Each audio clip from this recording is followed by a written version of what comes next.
ప్రభునందు ప్రియులకు క్రీస్తు యేసు వారి అతి పరిశుద్ధమైన నామములో శుభములు తెలియజేయుచున్నాం. ఈ దినము హెబ్రోన్ క్యాలెండర్ వాగ్దానము.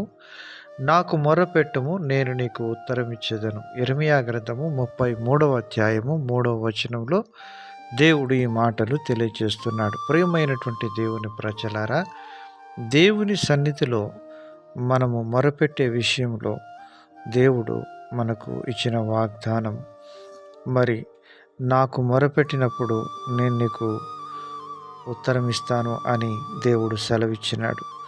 వాగ్దానం చేసిన దేవుడు నమ్మతగినవాడు, నీతిమంతుడు అని బైబిల్ సెలవిస్తూ ఉంటున్నది. ప్రియమైనటువంటి దేవుని ప్రజలారా, ఇశ్రాయేలు ప్రజలు అరణ్యంలో వారు దేవునికి మొరపెట్టినప్పుడు దేవుడు వారి మొరను విని వారికి సహాయం చేసి వారిని విడిపించిన విధానం మనం చూసినప్పుడు ఎంతగానో మరి ఆశ్చర్యం కలుగుతుంది.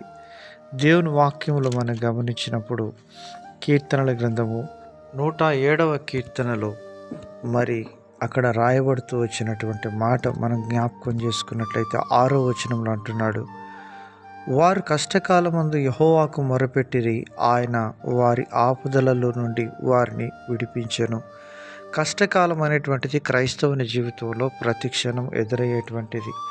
అటువంటి సమయంలో దేవుడు మనకిచ్చిన వాగ్దానము మొరపెట్టుము అంటున్నాడు.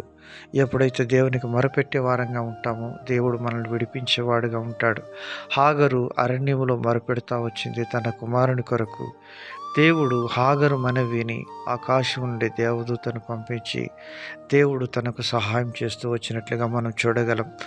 దానియేలు సింహపు బోనుల నుంచి మొరపెడుతూ వచ్చినాడు. దేవుడు దానియేలు మొర కూడా వింటూ వచ్చిన విధానాన్ని మనం చూడగలం. ప్రియమైనటువంటి దేవుని ప్రజలారా, ఇలాగిన షద్రక్, మేషక్, అబేద్నెగోలు వారు అగ్నిగుండముల నుంచి దేవుని సన్నిధిలో వారు దేవుని స్తుతిస్తూ ఆరాధిస్తూ మొరపెట్టిన విధానాన్ని మనం చూసినప్పుడు దేవుడు వారిని కూడా విడిపించాడు.